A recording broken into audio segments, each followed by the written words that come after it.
You know, you get a bachelor's degree in music and you learn a lot about this kind of stuff. Well, switching gears, if everyone's good to start at 6:30, and we will call this meeting to order. Now, we'll start off with a roll call of the members. Matt Yett and myself, present. Susan Wood. Here. John Christ. I'm present. Bill Lamoureux. Present. Michael Bouchard. Present. Molly McCann. Here. Neil MacGyver. Absent. Zach Tyrell. We have our rep from the select board tonight, and Bradford Puffer. Yep. Perfect. Thank you. Did we hear from Neil at all, do you know? I have not received anything at this point. Okay, perfect. All right, we'll move on to a review of the minutes from our May 15th. I noticed one thing on the last page Yes. with the, I don't have it in front of me, but the paragraph that starts Yeton inquired. I noticed a Joseph first name rather than a Perez. Good catch. Just for consistency with the rest of them. Yeah, that makes sense. Otherwise, they look great. I found one thing on page 2. It starts with board members reviewed the application and agreed with the waivers requested. With was not there. Yeah. Simple stuff, but We are so thorough. Agreed to Yeah, grant why the not? waivers requested. what's that? Should it be agreed to grant the waivers? I don't know. It just needs something. The application and agreed the waivers requested. We can have an in-depth grammatical discussion about this. Yep, not me. I'm out. Okay. Sometimes we're not very precise with language. I think agreed to grant is probably the best. Precise. And Yeah, it's precise.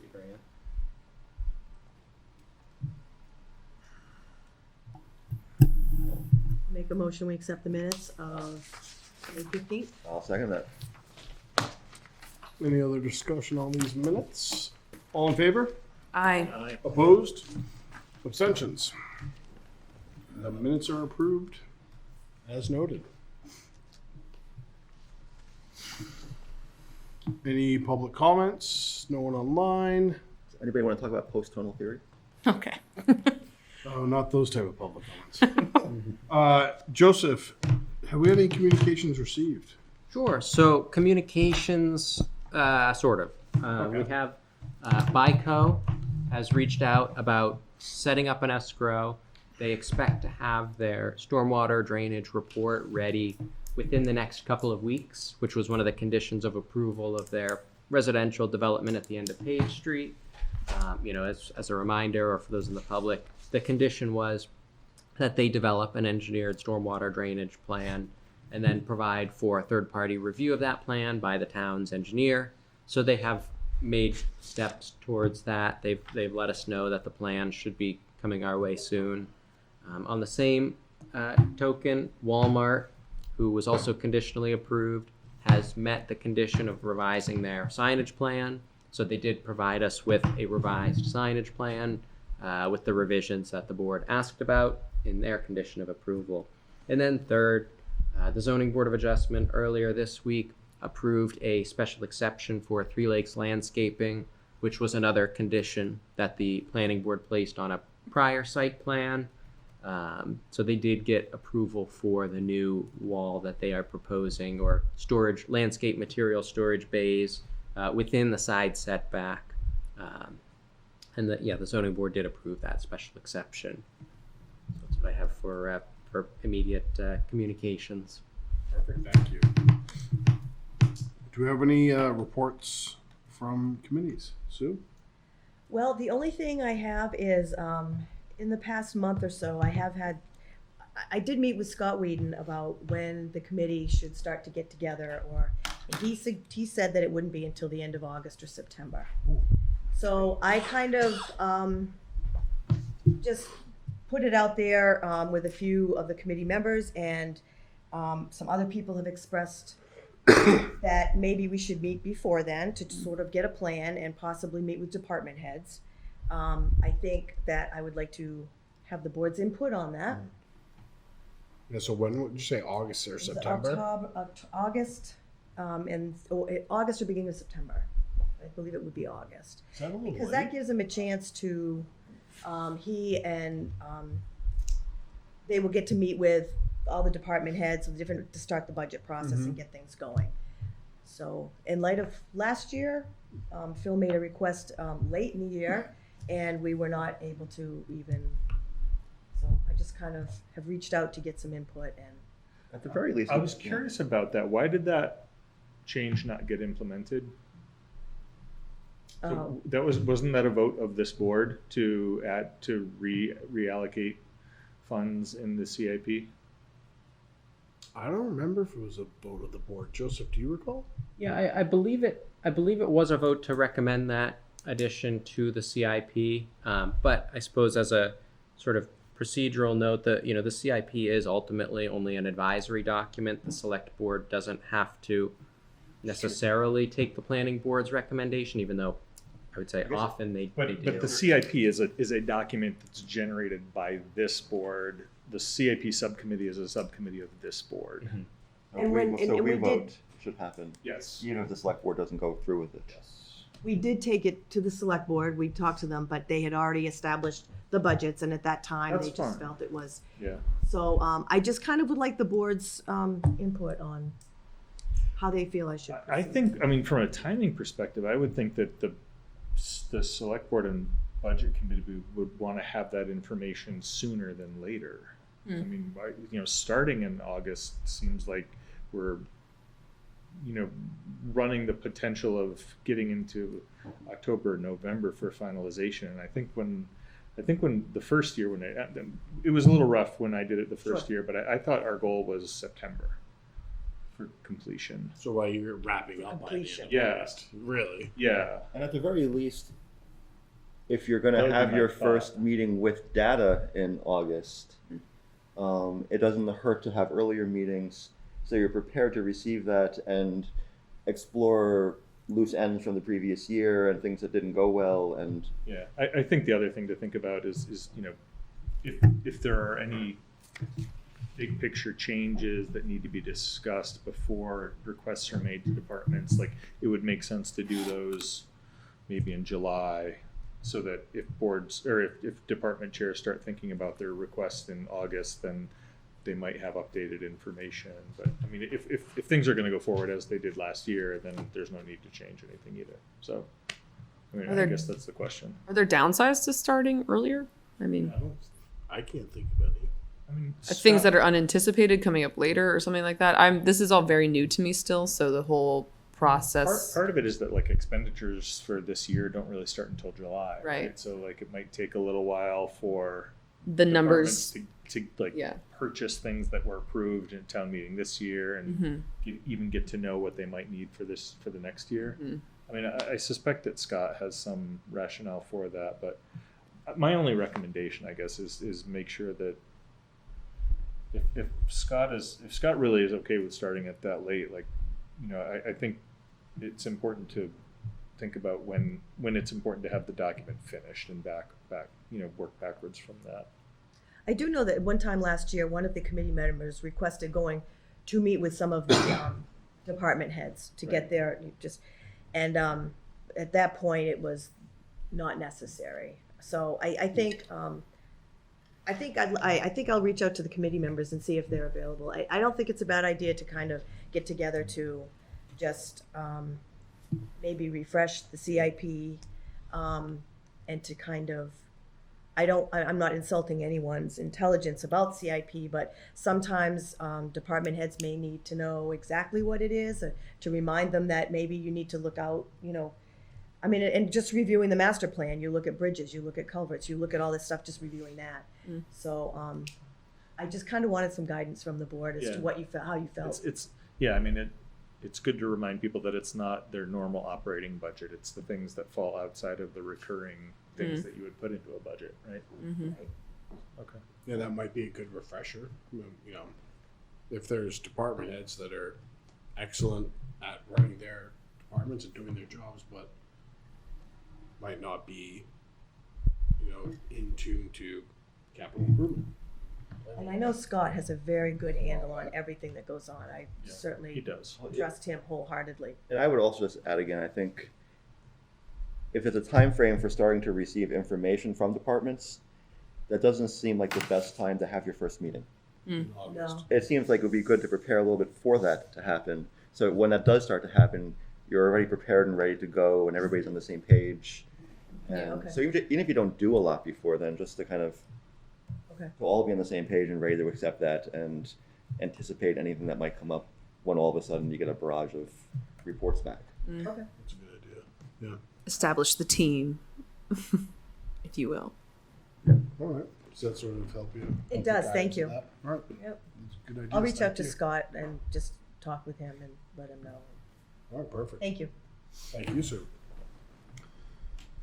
All right. Item number 7 on our agenda tonight, new business, starting with the Housing Master Plan Chapter, Project Community Engagement Plan.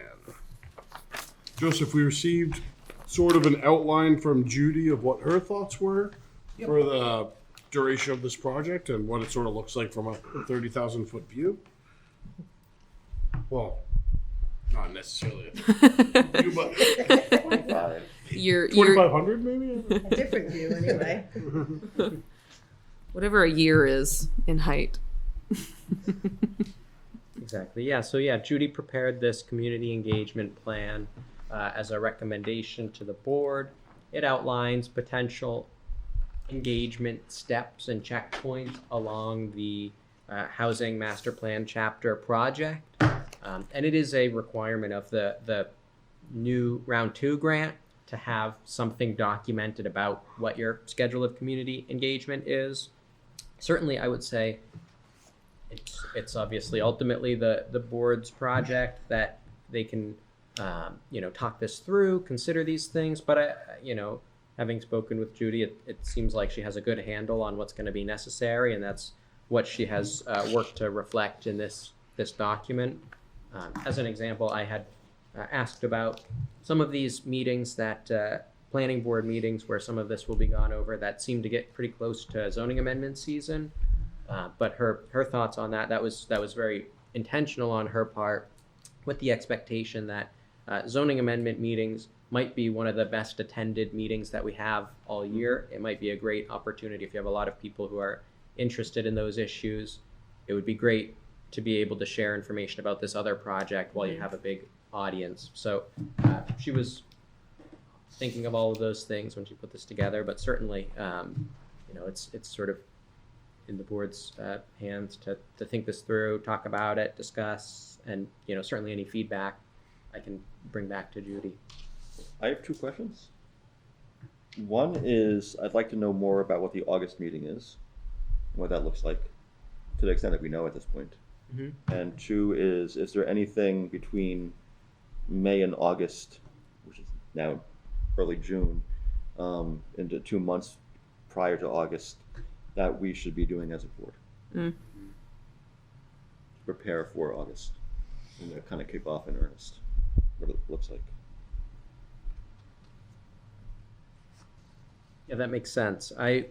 So at this point, no, I'm not sure of what the plan is, but I certainly think that's a good thought to bring back to Judy and see, because I know the board talked about, this is the consultant-led community engagement.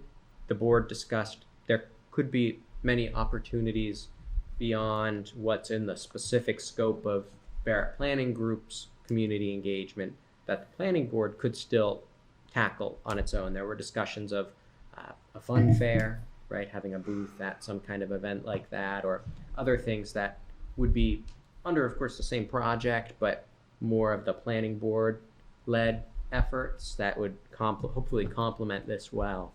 And then the other one, the community survey. I know that Judy spoke about a specific online engagement platform that her firm has access to. I think that would be an interesting one to learn a little bit more about what she envisions or how that might work as well. I'm just wondering, like, capturing housing stories, that could be like something that's really fun. And I'm not sure if that's just happening at that meeting in August. Mm. I could also imagine, like, if a few people have good stories, like doing a couple of short interviews and getting someone like Jonathan or someone to like record them and do a little spot to build some momentum or something. Mm. It could be kind of fun.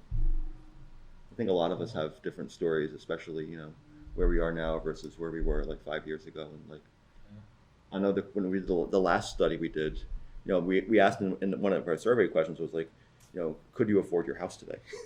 And I think a lot of people said no. And I can even imagine stories coming out of that. Anyway, I wonder if there's something we can do to kind of start to build momentum before we get to August. And then I wonder what that is, the Capturing Housing Stories event or whatever. I don't know.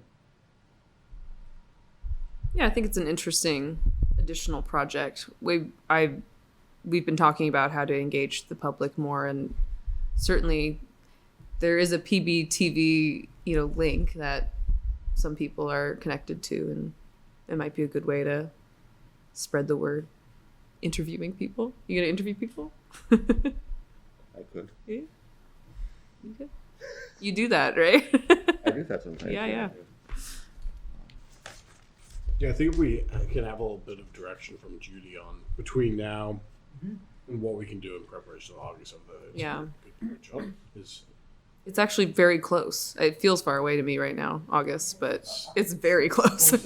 Yeah, I know. Talk about at the end. I know. Maybe, would it make sense? If the August meeting is capturing housing stories, is that something where we could start on that now and start to do some community outreach and ask, it might be fun to ask people who, of various ages, some of their, stories about their first house. How did you buy your first house, or what was, it'd be kind of interesting for us to kind of do an outreach to people within the community to say, we're trying to generate stories about, about housing, and oftentimes people's first homes are adventurous. What's something you encountered? Like, did you buy a brand new house when you were on your first house? Probably not. Like, I know I bought a fixer upper and did put a lot of work into it. Like, I'm sure people would have stories about that. We also heard some great stories about communities and neighborhoods on our walking tours. Yeah. Right. So anyway, I think there's some good room for thought there, either from Judy or from us. Yeah. As long as we're coordinated with one another. Yeah. And to confirm with her or ask her what her idea of the Capturing Housing Stories is. Yeah. We certainly have our idea sitting here, and Yeah. I'd be curious to see if that's what Judy is also Mhm. thinking. She'd say, Right. oh, I was also thinking this, she Yeah. might say. Mm-hmm. So I'm looking at the timeline, which is kind of interesting. So by the time when the draft comes out, it's going to be before town meeting. When the final draft is done, it'll be after town meeting. Yeah.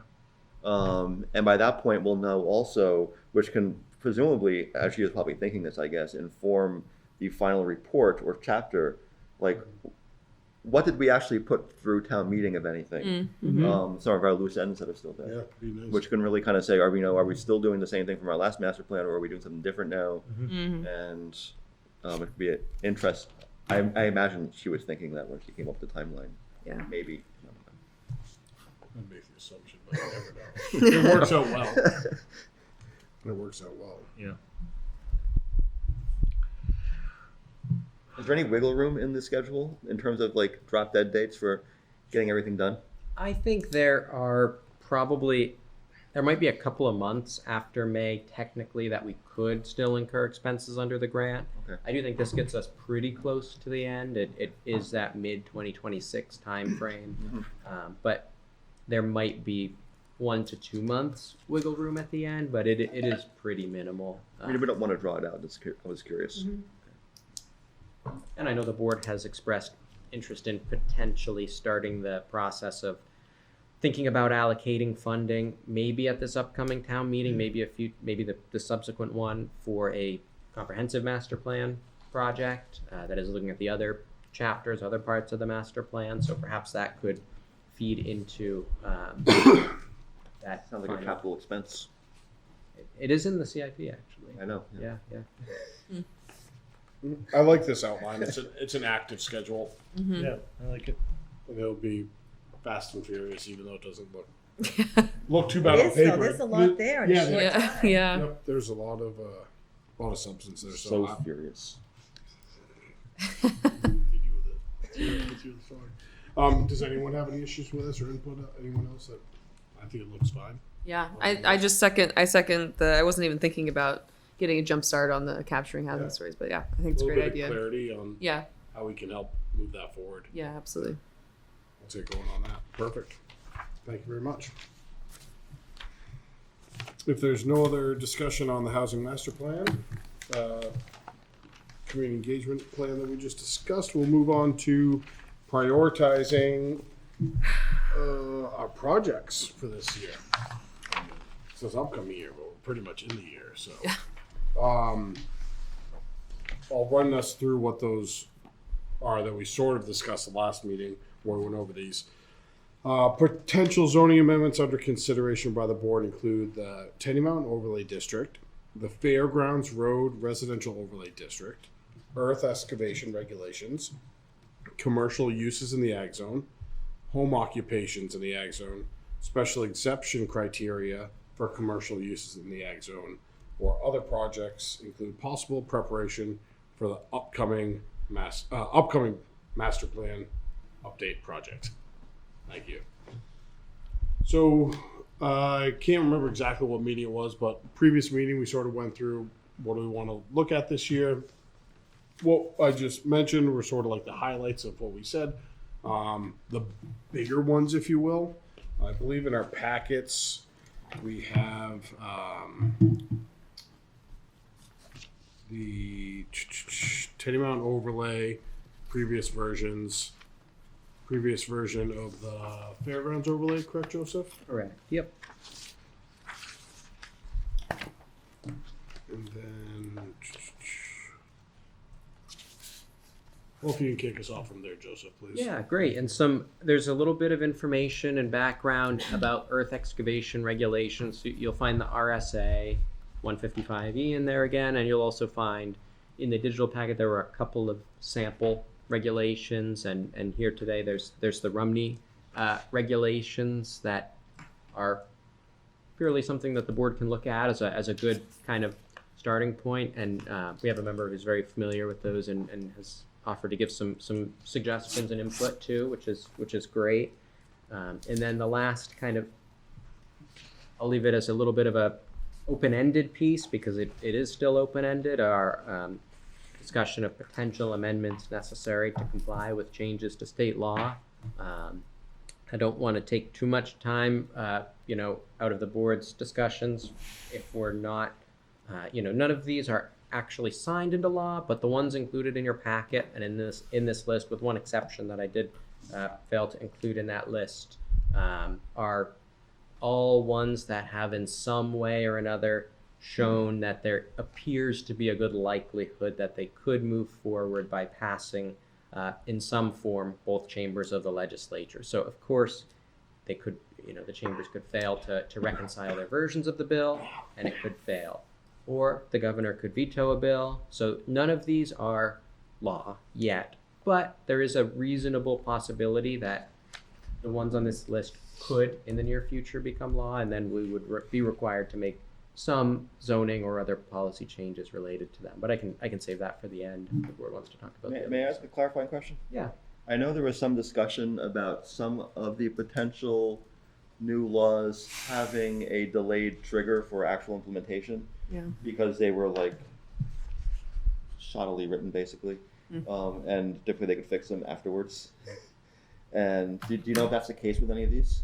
So That could buy us some time. Yep. Not that we'd want the time, but like just in case. it does vary bill to bill, of course, but some of those ones that you're referring to have actually been tabled or Okay. retained in committee at this point. So some of the ones that there was, I think, some initial discussion about needing a little more time for have actually not moved past committee at this point, and so have not been adopted fully by both bodies. So there could be some in here that still have a delayed implementation date, and ideally they usually try to give us until at least after the next town meeting season to implement these bills to comply, but they don't have to, and that does vary bill to bill. Some are immediate and some are delayed by my recollection, but I can certainly go through that in a little more detail when I Well, as things develop, I guess, too.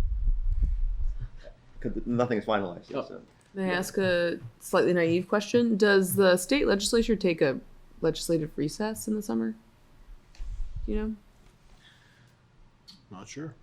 Yeah, I mean, I think that their schedule is, sometimes they get called back, but, you know, once each branch will have their own hearings on their own bills, then Yeah. they do crossover, Yeah. and then sometimes there's reconciliation, Yeah. and they have to go to the governor. So like, But they're nothing's finalized. they're until going to the continue to governor's- work all summer. They're not going to. This is the big push right now. Yeah. Yeah, there's a lot of bills at this point that have crossed over, and many of them have passed the second chamber. So I would say there is a time frame, and I apologize, I don't have that handy of what the time frame that the governor needs to act, either sign or veto once it's passed both chambers and been reconciled. Or they can let it sit on their desk and it becomes law without a signature Yeah. after a certain period of time. Oh, as well. interesting. Yeah, and is there a time that the governor has to sign it, like 30 days or until They, it's they null can and sign it. They can sign it as soon as it lands on their desk, but there is a period of time where if they don't veto it, it becomes law without their signature. Oh, interesting. void? Oh, it becomes law without the signature. They can,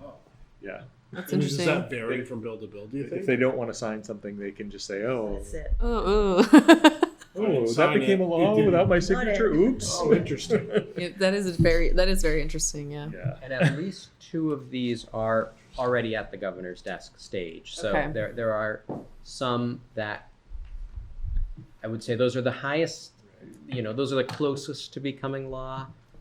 Again, we don't know. They're not yet.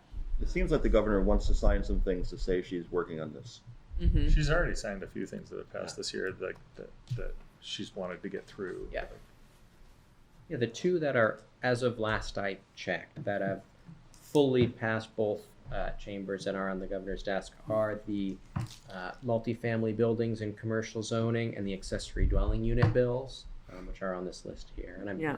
happy to talk through those a little bit. The top two ones are both reconciled, sitting. As far as I'm aware, that's still their current status. Yeah, I suppose a quick synopsis on each one will be fine. And I know, like you said, like this isn't law, but I think it's good that we keep it on the front of our minds. So when it does come, we've had enough time to sort of process through it and sort of know where we sit. Doesn't the New Hampshire Municipal Association publish guidance once things are approved for towns? Like they'll send out a cheat sheet of things that we have to respond to. Like we don't have to monitor that. Like that's one of the things that the local government, the municipal association does for us. Yeah, the municipal association does typically send out guidance. It is. I think there's some value in keeping them on the radar, just because for a few of these bills, there might be a number of ways that a town could comply with them, and by sort of thinking through some different scenarios, we might be able to come up with ways that, there's probably going to be a boilerplate way to comply, but there could be other ways. I mean, it's hard. Every town zoning is really, is different, and the guidance will probably be a little bit generalized to cover every town, but each local circumstance may, some of them are very cut and dry, but some of them might have a few different pathways you could take to comply with them. So, and those are probably the ones that might be more of interest to the board in terms of choosing a path, as it were, of how to handle them. Yeah. If you go to the New Hampshire, if you look at the New Hampshire legislative calendar, you can see the status of any bill and where it is. And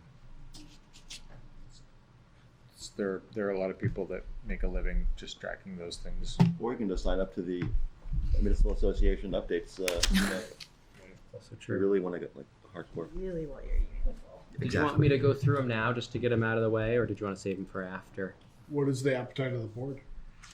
I won't let that lie on me. Honestly, I think it's a low priority Yeah. until we know Not what high gets priority signed. either. Yeah. Like, I think it will become a high priority once we know what's approved and what the timelines are for adoption. But until we do, I think let's Agreed. want to worry about milk that hasn't spilled yet. Yeah, if everyone's good with that. Agreed. Sounds good. Thank you. It's good to be aware of, though. I'm glad we're aware of that. There are potential changes that we have to deal with, but cooler heads may prevail too. That's correct. So what priorities do we have from what we determined from the meeting from the first for potential zoning amendments for things we want to work on for this year. Some big ones. Can I mention one thing that I mentioned at the last meeting that I think would not be a bad idea to at least consider on some level, Please. which is residential conversions of pre-existing buildings. And there's been a big push from some pretty interesting people for these types of zoning changes. Some of it is, what we've seen on a kind of small scale, like conversions of farmhouses, which are often big sprawling buildings with like attached barns and stuff, into multifamily, and it could be larger buildings as well that get converted. As there's a large appetite for housing, and sometimes an ability to convert an existing building to housing, to allow for greater flexibility, potentially in unit numbers as well, which could just mean like 4 in an existing farmhouse, for example, more easily, or it could mean more than that as well. So where you're saying you have an existing building, it's already there anyway, and allowing more units than we might otherwise allow in zoning if it's an existing building. Well, but other than the units thing, people can do they can convert things into residential uses. They now. can. So one of the reasons you've seen it a lot is for in more kind of rural towns like farmhouses and stuff, where like you're only allowed to have single family or duplex, and they say, like, we've got a giant farmhouse, and we can actually turn this into multiple units. And there's been some really interesting conversions. And frankly, there's also a struggling university in town. I know it's been talking about this, and I'm not sure if they figured out that they might not be able to do that. Do what? Conversion. Of some of their buildings to housing? Interesting. And Well, so I think there's a lot of university isn't subject. I mean, the proper investors of off-campus housing might be subject to that, but the university is not. the university. In my reading, would if they tried to do a non-governmental use of land. Oh, interesting. Really? It doesn't matter who owns the land; it's the use. We're regulating uses. So if they're trying to convert some of their housing to house just general population, not students. Yeah. Oh, interesting. I mean, I don't know if they're thinking about that, but I think it's the use more than the ownership that matters. That's an interesting question. Yeah. Anyway, I think there's a lot of potential uses, either like out in the ag zone for farmhouses, or more in kind of core downtown. And we can think about it like if it would work in certain, like maybe we wouldn't want to do single family, for example, or whatever. I don't know. But I think it's a conversation worth having. It may go nowhere. Yeah. But there's a lot of people have been talking about it, and I think there's a reason they're talking about it across the state and across like the country, really, that residential conversions to be a little bit looser on our zoning and other community zoning as well has proven to be a real boon for some communities. For pre-existing buildings, they already exist anyway. Right. It's saying like, can we be more flexible how we reuse existing buildings? Yeah, I think we already are fortunate enough to have things like in the ag zone. I think you could already put 6 apartments. Is it a special exception?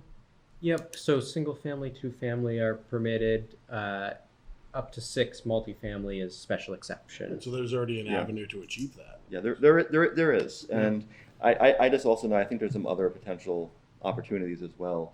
That I don't know. I'm not sure if we're ready to go forward with it, but I think it's worth a conversation.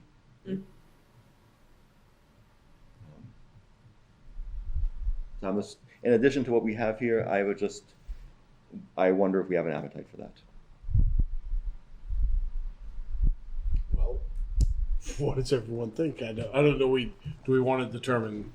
Do we want to add this to the list of the priorities that we've set out as potential another one? I'm open to it because I think it has potential, and it would be interesting to see what the public thinks of the idea. I don't even really know what I think of the idea at the moment, but I'm open to the conversation.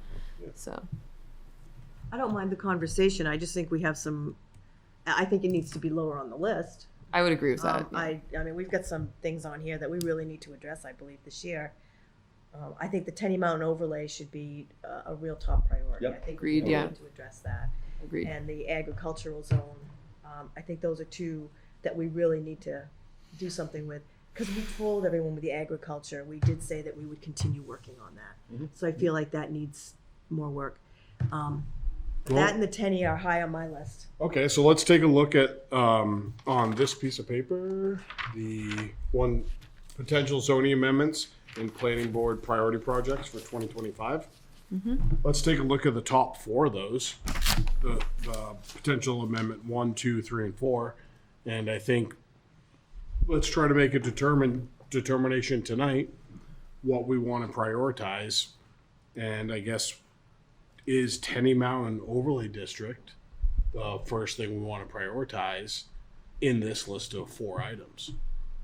Yes. We For have me, a yes. Yes. For me, yes. I think Yes. so. I think I agree. Yep, I think I concur, gentlemen. Agree? Yeah. I do. All right. So we'll make that the number one thing we're going to work on. Second thing, do we want to do another overlay district, earth excavation regulations, or commercial uses in the ag zone? What's everyone feeling an appetite for that? I would say for number 2, Fairgrounds Road, it's written. I agree. I think that, like the Tenny Mountain Overlay District, that was basically ready to go to town meeting. I think we kind of got nervous and pulled the plug, but I think that with a little bit of looking and revisions, we could, I think the big thing is we need to get that in front of the voters and get feedback on it. Yep. But I think that the underlying concept behind it is sound, and I think it would be very easy to put that forth to voters. I agree. Yeah, it's already a written document. So it's a light lift. I think it's a Yeah. it's a check mark without a lot of work. Agreed. I mean, yeah, there's going to be some work in it, but like it's not starting from Yeah. square one. Agreed. All right, so is everyone comfortable with us making priority number 2, the overlay district? Sure. Yep. And then third, do we want to do earth excavation or commercial uses in the ag zone? Ag zone. I'm fine with that. I think I'm earth fine with that, excavation too. is a low priority. Okay. I know that there's a lot of attention on commercial use in the ag zone. Yep. That's fine. Everyone okay with that? Mm-hmm. All right, Joseph, there's the priority list right there. All right, great. Well, moving on to priority number 1. Tenny Mountain Overlay District. It looks like you prepared 2 different versions for us, and as well as the map. That everybody should have those copies of both the sort of, we'll call it the initial and the final stage of the district, as well as the map, which remained the same throughout the process. Okay.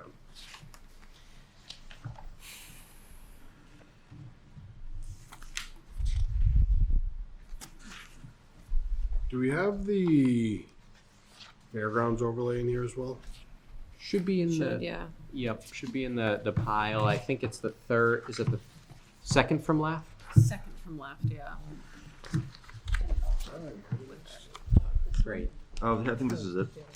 Yes, so that one is a Oh, little yeah. hard to find because it has the document that we could find it in has a second piece to it. So there, you'll notice maybe a cover page that says something else and FRROD. This one? Fairgrounds. Exactly. Okay, yeah. Yep, that's The one right. that has the ADUs. Okay. Yep. And just because that was, the document that we copied over of it actually also had that other piece in front of it. And for some reason, did not want to be deleted out of the PDF. So it kind of all wanted to stay together. But so just kind of ignore the ADU piece. So are we talking about the Tenny overlay then? Yeah, let's talk about the Tenny overlay one first. So I mean, we had the initial draft. We made some last minute revisions. We heard recently from Judy. Judy that she had thoughts about the last minute revisions we made. So Yeah, but those were, if I remember correctly, we did receive a request to address those things early in the process. We kind of, we didn't really address them at the time. In part, they were kind of buried under a lot of not very important requests as well, Yeah. which didn't help. That's true. They didn't really prioritize, which is kind of strange, but regardless. I'd be willing to look at, I think we should look again at those changes that were made and see, process how it changes the outcome of the intent, and see if that's still something that we like, or if we want to. Go back to the original. So some of the changes were obviously done like after 10 p.m. and, Yeah. Right. Last We minute, were all tired. which is an issue. I think the concern that we had, I think it's a legitimate one, that if we don't allow for some provisions for housing outside the village core, that they're going to find a way to do it anyway, which is through subdivision. Right. And that takes oversight away from the planning board over that process, because they're going to do it either way. Right. And by allowing it to happen within the overlay district, we have a little bit more say in how it looks. And that's probably a good thing. Can I just go back for a moment? Yeah. And say that I think that, so I took a deeper look at this document than I did admittedly at any point last year, because I think my brain was just drowning in lots of information last year. And some of the concerns that immediately came up about conservation, and we had all this discussion about like impact on view shed, and what if there's going to be a giant tower on top of the mountain and stuff like that, right? Which are legitimate concerns, I think, that probably many people, when they first saw this document, were worried about. And I found that it truly is really well written, and there are really specific objectives that include, conservation efforts in the building. Like if you submit an application for a PUD, you have to preserve open space. You have to like build on only buildable land, that kind of stuff. And I don't think I fully appreciated last year how much that's baked into this document. And I just really appreciate that, because I think that was probably one of the bigger concerns of the public about this kind of thing. Yeah, I think Judy heard that. And Yeah, absolutely. Yeah. So I just wanted to reiterate that in general. I had second thoughts about the view shed concerns. Did you? Only because, well, I forget where we ended up, honestly, but I know that there was some public concern about the visual impact of a facility like at the ridge. Right. I don't think that will, in my opinion, like anything that's on that ridge is still going to be lower than the wind towers. I would agree with that. Yeah. Yeah. From an impact perspective, you could have a 70-foot building up there. It's still going to be shorter than the towers. And there are better and lesser well done ways of doing it. Sure. And to have that in there at least gives us some power to, if we see a less well done version of it, to Right. push back a bit. Right. Yeah. Exactly. The other thing I was thinking about is that in my younger days when I lived in Western Mass, there were some great hiking trails and some, the hills are maybe a little smaller, but there are some historic hotels like on the ridges of some of the like overlooking the Pioneer Valley. And as I drive through there now, I remember I will spot them and say, oh yeah, I remember I hiked up there at one point. And like they're there. They're surrounded by trees, but at the same time, like I don't see it as a like it's not. This isn't the majesty of the Rockies. We're not putting a tower on. Our hills are spectacular, but like that area of town is it's not the Welch and Dickey Trail. It's not Mount Washington, which has its own structures on top already. And it can be done really badly. And It can be done badly, but I think As long as we But we would have oversight, Yeah. I think so we'd that be able to there's prevent it from room- being bad. The owners expressed an interest in doing some kind of a function center, at elevation, and I don't necessarily see it being out of character for. They're often really nice. Yeah, it could be. Can we review the specifics of the changes that we made because I think it'd be. Somebody would have to point that out. I to me. think I tried to. Like I remember working on them. I just don't remember what they are. I need some time, but Yeah, Yeah. yeah, I'm Yeah, not okay. prepared to do it tonight. but I- Can we do like a highlight changes analysis of the pre and post? That would be good, yeah. And maybe Joseph, if you could help think through the potential like ramifications of some of the changes Sure. that we haven't thought through yet. That would be extremely helpful. Sure. Yeah, we can do something like that, and another good way to do that, and I think all that we can look back at their memo too. Yeah. That developed Because we didn't. I don't think we responded to all of their. No, we definitely did A not. lot of their requests were even for things like general, like the boilerplate statements, purpose statements and stuff. And we were like, it's like the day before, and you're like trying to get us to change the purpose statement, and like it's not really our top priority. And I think it's also fair to say that the board addressed some of the comments, but not in exactly the way that the developer asked for. And some of the stuff we just said no. That's Like, true. it's not a good idea. And it's within our right to address things in a way that we want, but even if it's not in alignment. They tried to with make what the village developer core Right. available on a really small plot of land, like it's a few acres, Yeah. and we're like, no. Yeah. And I think we said no for a good reason, wants. Yeah, I agree. I think the big two unanimously.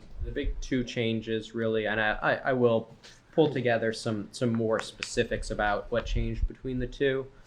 But if I'm recalling, a lot of the changes had to do with, the number one was housing being allowed in some limited capacity in a cluster Right. development outside of the village core, Right. which the initial version had said that housing may only be allowed in the village core. That was really the number one impact change, that the second iteration would have allowed some form of housing in other locations beyond the core. And there was also a height change, I believe, a Yeah. change to the maximum height in the village core. I think didn't we do that change slightly earlier though? That wasn't the last minute change. Yeah, I think that came earlier with more consensus. When I compared the two, it was 80 feet in both Oh, okay. of these two documents. we did make that change, but it was pretty early. That makes sense. If you wouldn't mind to compare and contrast, Yeah. maybe for our next work session, we can start processing through this. And start It's a lot. It is. Well, Yes. it's easy for them to come in with what they want because that's all they're focusing on. But Right. this isn't it for us. So Right. it's a lot. Any other thoughts before we move on to the next topic? I had a few kind of specific points of discussion that I thought we could talk about in terms of. Sorry. Take your time. If you look at section E, it's the permitted uses in the Tenny Mountain Overlay District. Page on that. 5. Is it in the? It's the first. It's the first version, page 5. Page 5. So there's section E, permitted uses. I was kind of filtering through all the uses, and I kind of had a question mark next to manufacturing, 200,000 square feet, and I heard some public comments about that as well. I don't know how realistic that is. So keep in mind that this allows, so that the PUD allows, or the overlay allows for a PUD to apply to, I think it was a minimum of a 100-acre parcel. Correct. So if somebody wanted to do like a manufacturing facility on a 100-acre parcel, Right. this would allow as well. Right. Like you don't, the city or the high density core is Only for was triggered 250. on 250 acres Yeah. or more. It Yeah. was the 100-acre minimum to trigger anything there, right? Right. So I mean, if you have a 95-acre lot, Mm-hmm. you're basically stuck with the underlying zoning, right? Correct. So I mean, there aren't that many. Permitted commercial use, What's that? which is no permitted commercial use without a special exception. There's some, but you're right. Recreation and childcare Yeah. are the two that are permitted in the ag zone by right. Okay. The question is, for me, is manufacturing something that we're fine with I specifically? I think what drove that, and I'm not answering whether I'm fine or not. Okay. 'Cause I don't know what that is. Yeah. But I think what drove that is, in current developers' eyes, I remember him discussing like Biotech. manufacturing. And Uh-huh. I think is that what drove that, guys? Yes, Joseph? that's part of what makes the whole project more feasible economically is to have a second source of revenue stream. jobs. I remember it being about laboratory rather than manufacturing specifically. I know that part of the laboratory was about the growing of organs. Which we have research and development and testing. Right. So I don't know what the line is between Yeah. those things are. Or I where, don't either. We could ask. where 200,000 square 200,000 feet. square feet came from. I like to comment. I think the big part of that, being a developer, is Yeah. is helping the developer take advantage of the opportunity zone. Right. In order to qualify for those fundings, which is at 4% over 10 years of borrowed money compared to the industry, you have to have manufacturing job creation. Oh, interesting. So you have to have manufacturing. You have to new company, and you have to create jobs For what? For what? 4%? to be a qualified As an opportunity zone. opportunity zone qualifications for capital gains funds. Yeah. There's a lot to it. I think the economic development group that's being evaluated is going to. If I understand Specialized. correctly, those opportunity zones allow people to reinvest money and avoid capital gains. This is a federal. over This is like a 10 federal years. It's- capital gains exception or something. Yes, it's designed for high net worth people when they flip big pieces of properties. Okay. A billionaire that flips something has Uh-huh. 3, 4, 500 million, or Yeah. maybe 5 or 10 million, Uh-huh. is not going to go and invest it in Houses. New Hampshire. Yeah. Right? They're going to go into Boston or New York or Texas, which is the New York development area, right? So what the capital gains does is it actually incents people to have high capital gains to invest it in an opportunity zone. There's only 28 of them in New Hampshire. Plymouth is one of them. And they get if they put their money in, it's deferred for 3 years. Meaning if they owe $5 million say In they- capital gains taxes. if they have 15 million and they owe a third $5 million, Yeah. they actually get deferred for 3 years Okay. and then pay it or leave it in for 10 years and get full IRS benefit for it. Okay. And whatever that money goes into, meaning company wise, Yeah. that's why I look into aerospace and that's why I working with biomedical. Whatever the company generates, if they put $1 million in and it turns into 15 million in their pocket, they pay zero capital gains on that. So it's a win-win for high net worth people. It's a win-win for whoever's trying to get a startup off the ground.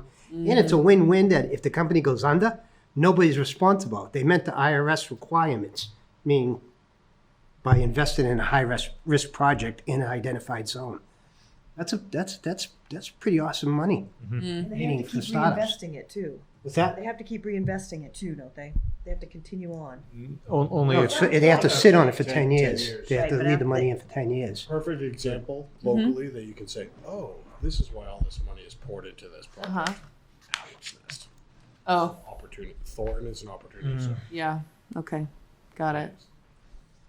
That's you can just sort of you should look Google opportunity zones, Okay. and there's some good articles on them, and about the understanding of it. And then you say, oh, this is why all this money is put into this project. Yeah, yeah. Because if they put it there for 10 years, it's tax free. The gains. Yeah. aside from the tax issues though, like the if there's an opportunity for businesses, for tech businesses, like I think about the development that's around Hanover, that's kind of an offshoot of the medical school and research. And if you go down Etna Road, there are a bunch of businesses in there that are great jobs for people. I mean, Hypertherm started there, and then there's medical tech, but there are Coach, yeah. huge, like I mean, that's transportation, but there's med tech companies that start up out of there and sell all the time. Not all the time, but there have been several that generate, a lot of research and good work for people. I mean, it's not, if there's an opportunity for that in that area, So I don't see it as a downside. that's a great So example. Franklin's identified opportunity zone. Look what's happening We're in not that Franklin with far. all the startups. They're buying the old buildings, fixing them up, bringing in manufacturing in. So in order to qualify for the capital gains tax delay and lessening the percentage you have to pay, you have to have manufacturing as part of.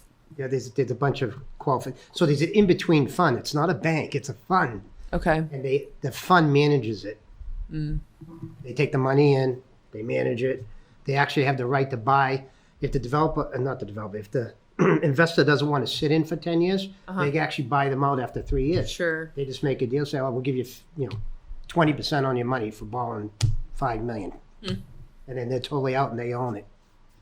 So it's really exciting. I mean, So it sounds like one of those elements that we need to have in order to incentivize a developer to do a PUD. Yeah. Okay. And It currently, certainly this is. program expires in 2050. that's a great summary. Yeah. Oh wow. So if the money's not in by 2039, Mm. it's going to be interesting what happens in 2039 if the program doesn't get changed or Yeah. delayed. Yeah, again. Because Yeah. if the money's not in for 10 years, you don't have your full But, benefits. but I mean, it gives a developer, if this passes now, it gives them basically 14 or 15 years Yeah. to get started. Yeah. They're extending it. There's Yeah. a bill right now to extend it 5 more years. Yeah. Oh, really? It's expiring next year, but it's going to get. Now that people understand, when it first came out, the IRS didn't even understand it. Right. So now a lot of folks they understand it. There's I think 180 qualified funds across the country, and some have over $1 billion in it. And you don't have to take funds that are local. You could borrow from other. It's federal programs, so you could take money from California for programs out here as well. And now they're getting into high tech. Most of the times they do a safe bet, housing, create jobs in manufacturing, but now they're getting into high tech manufacturing, which is good. And we have 28, and we're 1 in 28 in New Hampshire. I think that's a huge value for Plymouth. And we just need to understand it a lot. And there's some local folks that come in and talk to us and address and answer these questions. I'm not an expert. I just been dealing with it. You sound like an expert. I mean, That's it. was- You just heard, Your that's as knowledge much is- as I know. There's a lot of other little pieces that make it work. I like you for sharing that. Yeah. No. Thank you for that information. I'm glad I brought it up. I just learned a lot. Does that answer your question for manufacturing? It does. Absolutely. Yeah. Yeah. Yeah. Absolutely. And I think when we start, well, not start, but we're looking at it again now, maybe that's, maybe there's a little bit of research to be done in the fact that is 200,000 square feet Right. appropriate? Right. Is it too big? Is it too small? Is it, Yeah. Or is it like the minimum necessary? A big building. right. Because I could, if you said, hey, Matt, tell me what It's a a 200,000 square massive foot Amazon warehouse looks like, It's large. I wouldn't be able to. That's like That. it's. I mean, it's almost 5 acres or more than. Yeah. It's pretty big actually. 2 Walmart supercenters. Yeah. That's a big, there you All go. Good scale. Walmart Super, they just put in, we know their square footage. About 110,000 square feet in that building. So that's a So there's a visual. Yeah. That's a Absolutely. great visual, thank you. Just think, if you're putting up a building that big and you have a project that big, think how many jobs it's going to create. I Right. mean, Yeah. these are high-end manufacturing jobs, especially in the bio. Well, and the good thing is you can't do it on a small piece of land. Right. You can't do it on 10 acres. Yeah. Right. That's my 5-acre building on my 10-acre lot. Welcome to the neighborhood. Yeah. Okay, perfect. Any other thoughts or discussions on Hattie Mountain before we talk about fairgrounds a little bit? All right. So Joseph, we have some notes to work on for our next work session. And sort of dive back into a compare and contrast a little definitely. bit. Thank you. Okay, so taking a look at the Fairgrounds Road residential overlay district, I think we can probably follow the sort of same path with Tenny Mountain with if people want time to sort of review this more, and then in preparation of our next meeting, get a synopsis or cliff notes, if you will, of what are the highlights in this, where did we miss? Phil, you already mentioned that maybe just outreach and education might be beneficial to this document as is, and it's by all means not a fraction of the Tenny Mountain overlay district. Yeah. We'll have to update our map. I think the ICD changed, didn't it? Didn't we I approve that believe you're last year? correct. Yeah, so the ICD is different. Just a little. It'll be a little bit of it's not going to affect this, but it will. Yeah, you're right. The The base map Yep. will have a small change. it goes up to the river on the Yeah. north side of Tenny Mountain Small Highway there. change.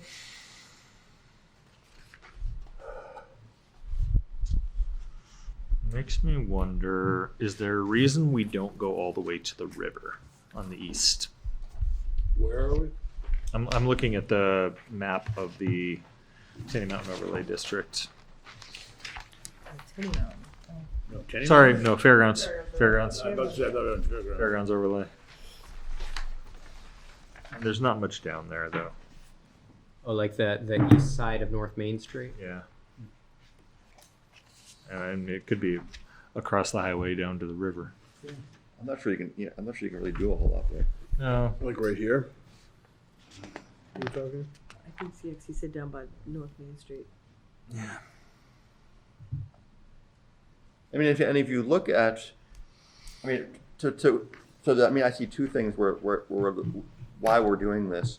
One is where we have water and sewer, of course, Mhm. and we're taking advantage of something we spent money on building out and actually, like, fulfilling a promise there.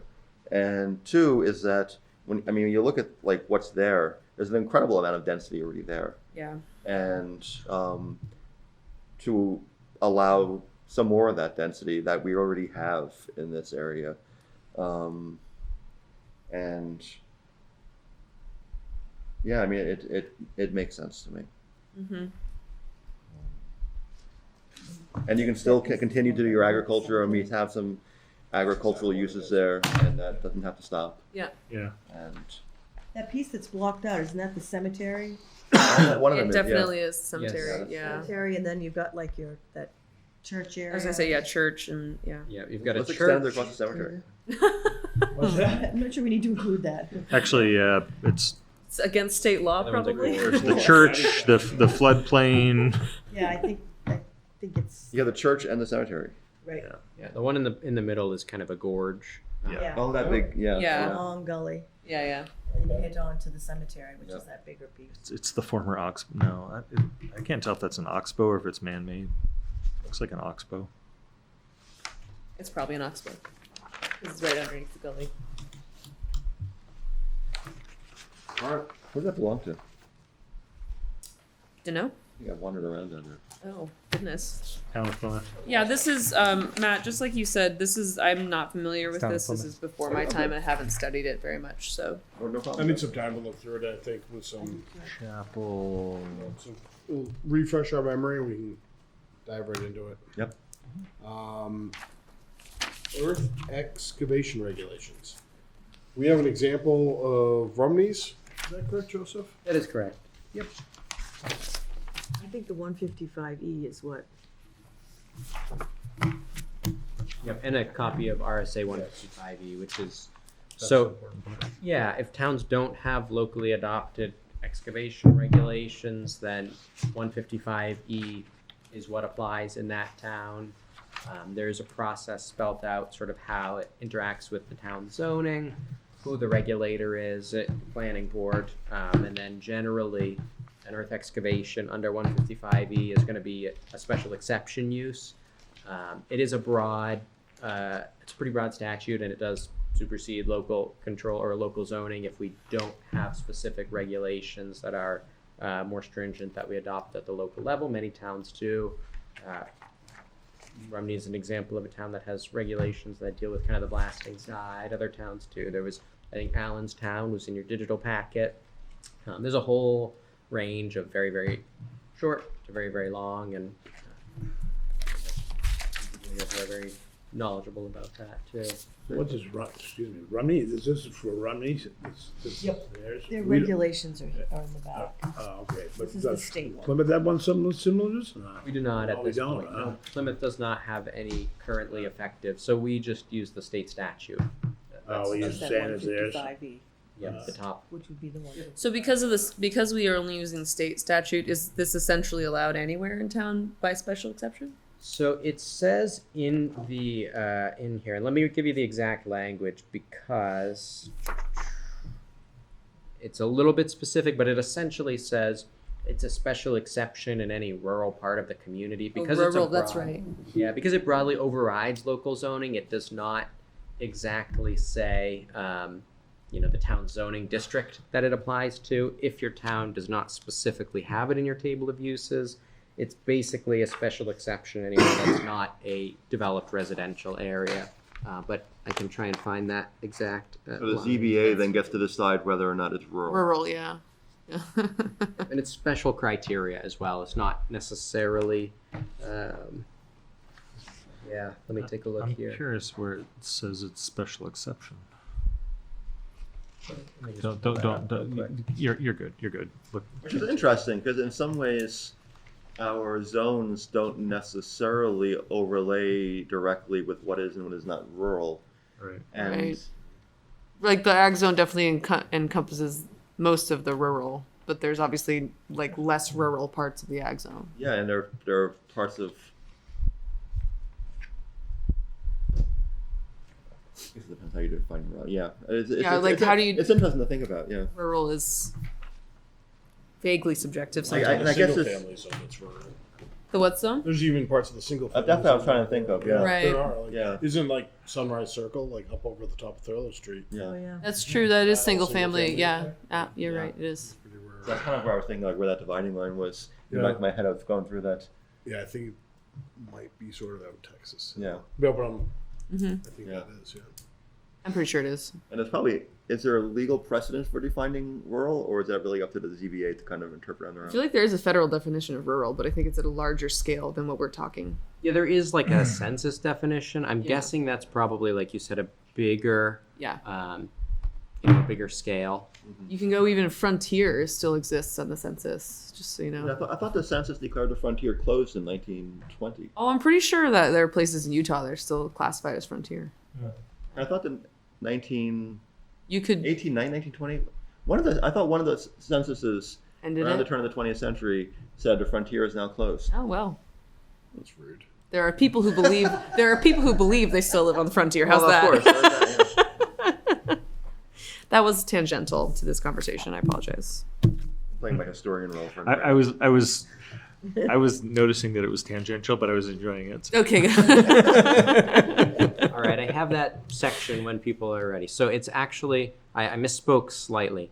If the local zoning does not specifically allow or disallow these in any way, that is, if your local zoning does not address these, the excavation shall be considered to be a special exception use in a non-residential area of town upon a finding by the zoning board of adjustment of the following 4 criteria. Which one is that? So this is, it's, give me a second here to pull that back up. It's not. Is it like E3?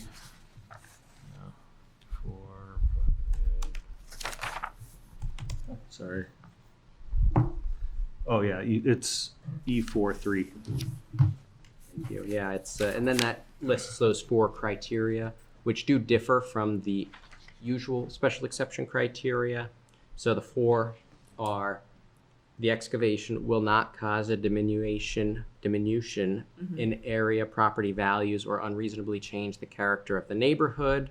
Number 2, will not unreasonably accelerate the deterioration of highways or create safety hazards in the use of highways. 3, will not create any nuisance or create health or safety hazards. And 4, the excavation complies with any other special exception criteria set forth in the local zoning ordinance. So it would be those criteria would also need to be found to be met by the ZBA. So it seems like it would be a good idea to adopt something more specific. I'm not sure if it's a rush or not. And I certainly need to get myself up to speed because I know very little about Same. this particular Yeah. land use. And It is a very specific charge that we are burdened with. Like there was a woman at DES who came out and spoke to us. Like, but I'm not even sure if she's even still doing it. But it was great to have somebody who was really knowledgeable that could advise on these. unless there's a specific reason to like really be chomping at the bit on this one, I'm not certain it's a huge priority. But We're current with the state. it would be Yeah. nice to think a little bit more thoughtfully about like Yeah. how we would like to do this Yep. at some point. By the way, 1890 Census Bureau declared this Okay. the frontier closed. However, apparently it has been reasserted in some places. Oh, okay. There you go. So I might be right. I think we're both right. Oh, that's usually what ends up happening with most arguments, I find. All right. If there's no other comments on this, we'll move on. Or the census. And Yeah. or the census. You know, because we did decide it'll be number 4th on our priorities. Yeah, yeah. list. So, number 3rd, Yeah. commercial uses in the ag zone, including home occupations, special exception criteria for specific uses. I'm not even sure where to start with this. So I was just going to say, I would love to hear if anybody has specific ideas about how to be more specific about this. Yeah, so I think in discussing what we discussed at the end of last year before the petition warrant article got signed, we were talking about size, scale. Well, I don't know why. There's no third one. Size and scale, Scale. I think, were some of the big priorities. Joseph, are you able to maybe or have you seen any examples of where size and scale are also used successfully and, you know, with clear direction? I think there was discussion of bringing that up after we had the first hearing before it was petitioned, but yeah, I know Mike was working on that. I think he had found some language that he liked. I think it came from places. Yeah. The general ideas there. So it's a really complicated question because there are essentially infinite ways you could handle it. I would say like the basic ways that a zoning ordinance may regulate the size or scale of the building. Some zoning ordinance may actually just differentiate in the use table retail use under 10,000 square feet, retail use over 10,000 square feet. That's two Interesting. different uses in the zoning ordinance. That's not uncommon, so that different zoning districts can allow different sizes. Another way is a floor area ratio. So we currently have lot coverage standards, which say how much of the lot can be covered by impervious surface. And in all zones, it's 75%, except for village commercial, where it's 100%. So that is how much of the lot can be covered by building and concrete, essentially. And then taking that a step further, some towns have floor area ratios where they actually look at the square footage of the building as a proportion of the size of the lot. So if you have a very, very large lot under that, you may still be allowed to have a very large building. If you have a very small lot, your building size allowance scales with the lot, which is very similar to how we do the lot coverage by impervious surface now. Although floor area ratio also allows you to condense upward. It does. Yep. So it's the floor area of all your floors. Of all floors of the So building. it's not just lot coverage, but also Right. Yeah. And often they're used together. They don't have to be. We have lot coverage. That's a way people can look at scale. There's also special exception criteria can look at scale. They can say the size of the building. And then, you could also even have form and design standards for buildings, like a form-based code can regulate sometimes the look and feel of a building, sometimes with regards to things like massing and the proportions of the building as they relate to the size of the lot, and they may be different depending on how the building is placed. So sometimes those can be as specific as, these are the roof pitches that the building should have in order to qualify under this. The height limits are another one, the orientation of the building with regards to the street, how minimum and maximum setbacks. Often they de-emphasize uses and emphasize building design. So you might have instances where the regulation is primarily looking at what does the building look like, not what's the particular use category, though usually they're broad categories. So those are like 4 or 5. There are a lot of ways to get at this. another one, which is used in some communities, and it's kind of like the sideways workaround, is sign regulations. a lot of businesses that would be like taken care of by those kind of more form-based regulations, if you like, that are considered less desirable in certain like more rural communities. Those are the same businesses that tend to want a larger, more like bright sign. Yeah. And so some communities actually let them use signage to kind of weed out who's in and out as well. There's a sign on 25 as you go into Wentworth that's very bright, if you know what I'm talking about. And on 25, going into Wentworth. Yeah, it's a very bright sign. It's kind of out of That nowhere. big King's one, the red. I'm not sure what the actual business is, but I notice how bright it is when I drive by it. I was only going out of Wentworth into Warren. Yeah. Down the valley there. Yes, you go down, exactly. there's that pond, that's King's. That's John's. yeah. There's that big. Is it a John's building sign. business? Huh? Is it a building business of some sort? John is in heavy gun business. Oh. He's sort of, they rental now, but now he's starting to do retail lumber. Oh, interesting. That's on Oh that, yeah, so- there is like a yard there. Firewood. Yeah, he does Yeah. firewood. Yeah, he does that, and Yeah, that's it. Well, when you start talking about like keeping signs smaller yeah, and less lit, all of a sudden you're closing the doors on a whole bunch of higher traffic, visually busier businesses. And I don't think it's like the silver bullet or anything, but it's certainly something to think about. Yeah, and I think the goal of this isn't to necessarily limit business. It's to create opportunities for business. You know? Also limit certain types of business that, Yes. that some people don't think fit in the ag zone. Right. Form of freedom of speech. the I kind of want to come, since we're just brainstorming. Yeah. I kind of want to come back to the idea of there was I recall some discussion about looking deeper at the special exception criteria, which is on this list, and I want to reiterate. I think it's a reiteration. Potentially meeting with the zoning board to talk to them about how special exception is working for them, and if we do need to add or change or Specific criteria, Right. other than the generic ones. right, Yeah. exactly. Great idea. Because I do remember that being a concern. Yeah. It was. Yeah. So I would love to meet with ZBA and get input from them about that. I was also thinking about 3A when we were talking about redrawing the ICD boundaries, and Phil initially brought up the idea of going all the way to Circle and then 3A.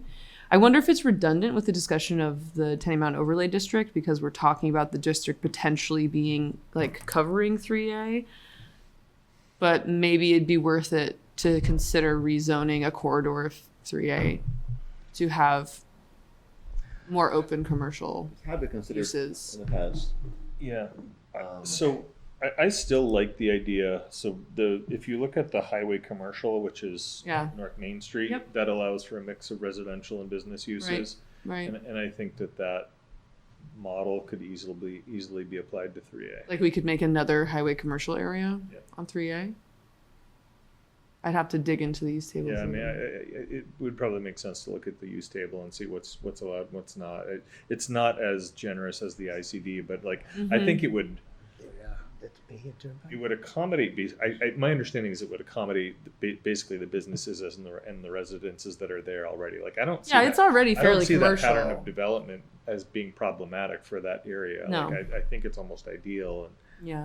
And, And it works there, and it doesn't work Yeah. in other parts of the ag zone. right. Yeah. Are we talking Mahan Turnpike? Make 3A, Turnpike, yeah. 3A, yeah. Yeah, Major Yeah. Turnpike, right. And then another piece, sort of to just point back to the Tenny Mountain overlay.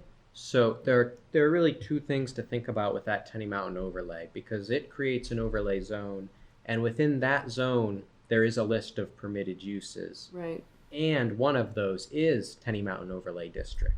So there could be other, and are in the text that the board has other uses besides a PUD that you could do with the Tenny Mountain That's overlay. true. And I don't know that I don't know that it's a very extensive list. I think it's the only big one is research laboratory. Ag, bed and breakfast, forestry, civic use, research lab, recreational ski area, resort, recreational facility, and the planned unit development. That was just Yeah. to note that that is there are two pieces kind of to think That's about. true. with the mod. Yeah. Okay. Well, that's a good starting point for So looking at 3A, the ag zone, 3. just offhand, looking at like the area requirements for the highway commercial are closer to the ICD than they are to the ag zone. Mm. Minimum lot sizes, setbacks, that kind of stuff. But Joseph, to come back a little bit further.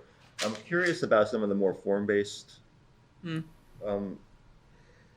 options, and I'm curious about them because I wonder if you have any feedback on what has worked well for communities and not, because some of those design guidelines can be so abused. Mm-hmm.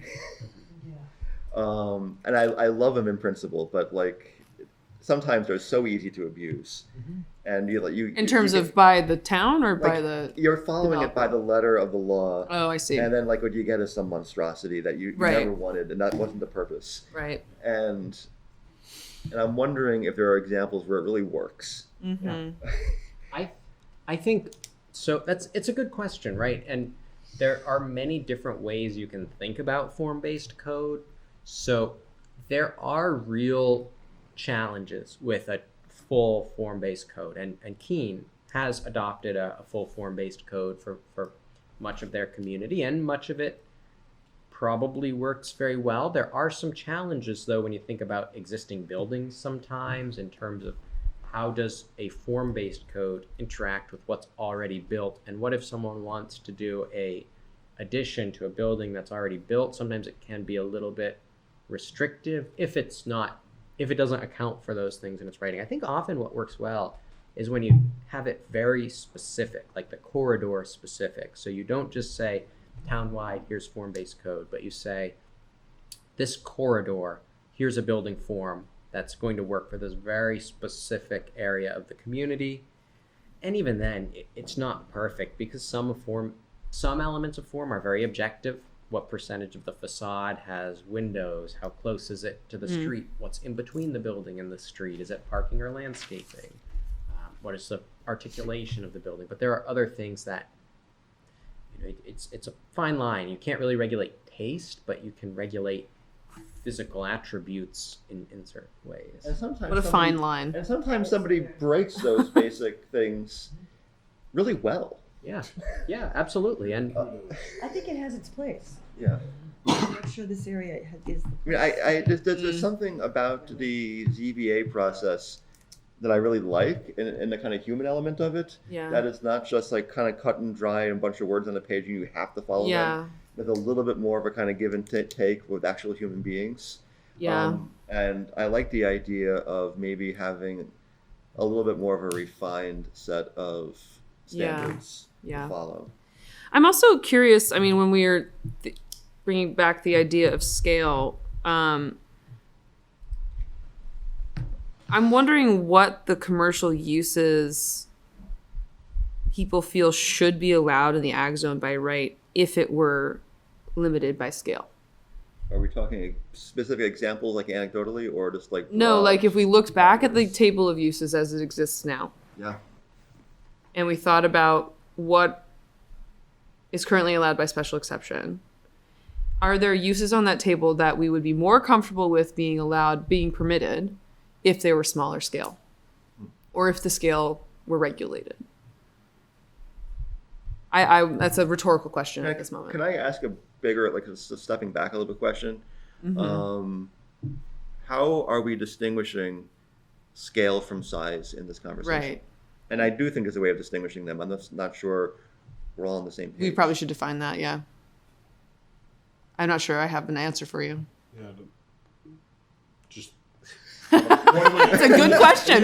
What am I picturing when we're thinking size? No, we use the word scale, we use the word size, and we're implying they have different meanings. And I do believe they can have different meanings. Yeah, I was yeah. using them interchangeably. So, Okay. and Joseph somebody used them, I thought. In the they're- very they're different. beginning, it was different. So I'm curious, since we're using these terms and throwing them around, what we actually mean by these terms. What sizes they really are? You mean? Sometimes size is seen as more of a kind of Scale aside. measurement, like actual like square footage and that. Right. Whereas scale is sometimes seen as more comparative, Right. relation to something else. Right. The size of the lot. or Yeah. what- Right. Probably think for myself, I'm thinking more scale then. Because I was, when Joseph was giving us some examples, I think I was leaning more towards the ratios. Of if your lot is this big, there's a ratio with something. And or if your floor area is this big, there's a ratio. So I was thinking that's That'd be probably where. scale. Ratios, like, if you have 100 acres in it, can you just put up a Walmart wherever you want? Mm. Yeah, if the scales are. Yeah, I'm not sure. mom and pop. I'm not sure that's the community's goal here.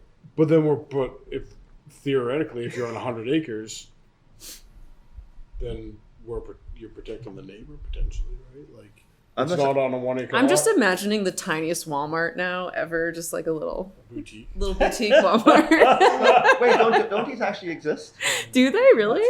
Yes. Wow, I didn't know that. Yeah, What are they small. called? I thought they were called Dollar General. Oh yeah, that is kind of what it feels like. Yeah. There's an in between, a Speaking of Walmart Warren, neighborhood right? market. Walmart neighborhood market. Yeah. Yeah, that's the In one. between a Dollar General. It's really just a grocery store, isn't it? Yeah, generally. Yeah. Yeah. Interesting. I've only ever seen those in the South. We have the super center. Yeah. Well, We have the super so center. don't worry.